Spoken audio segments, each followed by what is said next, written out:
Ramanathapuram MP நவாஸ்கனிக்கு எதிரான தேர்தல் வழக்கை வாபஸ் பெறுகிறார் ஓபிஎஸ். இது தொடர்பான கூடுதல் விவரங்களை நம்முடைய செய்தியாளர் மதனிடம் கேட்கலாம்.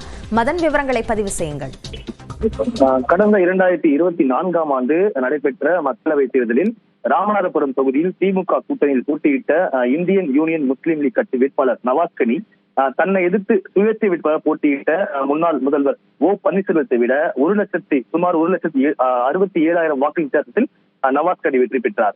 இந்த தேர்தல் வெற்றி செல்லாது என்றும் அதை எதிர்ப்பும் ஓ பன்னீர்செல்வம் ஏற்கனவே சென்னை உயர்நீதிமன்றத்தில் இந்த தேர்தல் வழக்கை தாக்கல் செய்திருந்தார். அதாவது தேர்தல் வேட்பு மனுக்களில் உண்மை தகவலை மறுத்ததாகவும் ஊழல் நடவடிக்கையில் ஈடுபட்டதாகவும் குற்றச்சாட்டம் எடுத்து வைத்திருந்தார். இந்த வழக்கை நீதிபதி சி.வி. கார்த்திகேயன் விசாரித்து வந்தார்.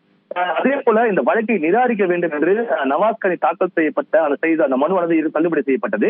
இதைத் தொடர்ந்து இந்த வழக்கு விசாரணை மீண்டும் நடைபெற்று ஓ பன்னீர்செல்வம் 2 நாட்கள் சென்னை உயர்நீதிமன்றத்திற்கு நேரில் ஆஜராகி வாக்குமூலம் அளித்தும் இருந்தார். ஓ பன்னீர்செல்வம் திமுகவில் தற்போது இணைந்துவிட்டார்.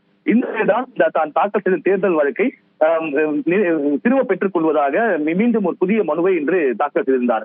இந்த மனு இன்று மீண்டும் விசாரணைக்கு வந்தபோது தேர்தல் வழக்கை வாபஸ் பெறக்கூடிய இந்த புதிய மனுவில் தேர்தல் ஆணையத்தை எதிர்மறையாக சேர்த்து ஒரு திருத்த மனு தாக்கல் செய்ய வேண்டும் என்று ஓ பன்னீர்செல்வம் தரப்புக்கு அறிவுறுத்திய நீதிபதி இந்த வழக்கு விசாரணை மீண்டும் தேதிக்குள்ளான் தள்ளி வைத்துள்ளார். விவரங்களுக்கு நன்றி மதன்.